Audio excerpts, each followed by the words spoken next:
这辆烈马猛禽呢，是我们在11月初交的车啊，我们也可以看到这个贴纸啊，我们都写的是10月31号。这次回来呢，做一个小的检查，发现 B 柱横梁上面会有异响。因为烈马猛禽的这个 B 柱横梁啊，它是有几个塑料片连在一起的，强度比较低，然后中间呢还会有一些连接，所以就连接的地方，他们原厂可能还用某种胶去粘贴的，然后导致嘎哒嘎哒嘎哒有异响。所以现在我们先做了一些处理，如果说还是不行，那么可能后面给它换一个 B 柱横梁就好了。烈马猛禽的隔音啊，包括国产烈马的隔音，我在真正感受这个全车隔音之前，我也是高度怀疑的。发动机的噪音、排气管的噪音是根本降低不了的。我心想，如果说整车即便全部做了，可能也是微弱的效果。我们烈马猛禽的车主当中真的很牛逼啊！他就跟我说，老布，我就想做个全车隔音，并且把我们全车隔音的这个施工方推给了我。我说那就你喜欢就做呗。我说我觉得这种车做不做都无所谓，对吧？因为本身就很吵，再降低也降低不了多少。做完以后呢，我发现我的天哪，那真的是天差地别啊！上次我们去新疆，有一辆烈马猛禽是做了全车隔音的，有一辆烈马猛禽是没做全车隔音。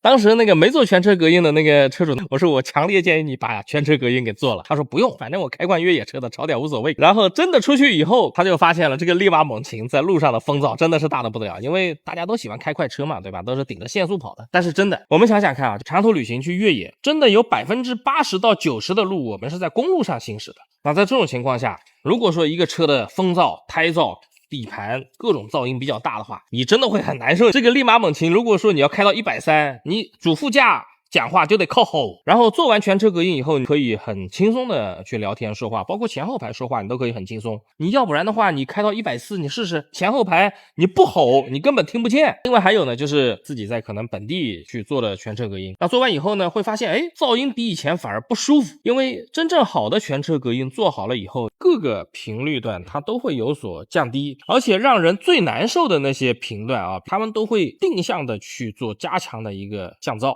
还有就是要按照真正专业的这个隔音的施工方式来进行对它施工。所以在我们老布探险这，我们烈马猛禽还有烈马的这种全车隔音的施工方案，我们是非常非常成熟的。而没有做过大量的烈马猛禽、烈马这种隔音，你对这个车的性能不了解，即便了做出了隔音，效果可能也会比我们这个会差很多。有的甚至会做完隔音以后，给人的体感会比没做还要更难受，就是因为它可能有些频段它压下去了，有些频段它可能更突出了，所以它反而会更难受。这个也请大家注意一下。我们老布探险真的深耕烈马猛禽，在国内应该算是最早的一批，所以我们有十足的把握说怎么去提升它的越野性能。我们不会说因为我们想多挣点钱，所以我们把一些你根本用不上的一些改装项目推给你，甚至我们还会出现说有些客户他可能他本身只有这个用途没有那个用途的，我们甚至会拒绝他做一些改装项目，因为我们觉得没有必要，对吧？真没有必要。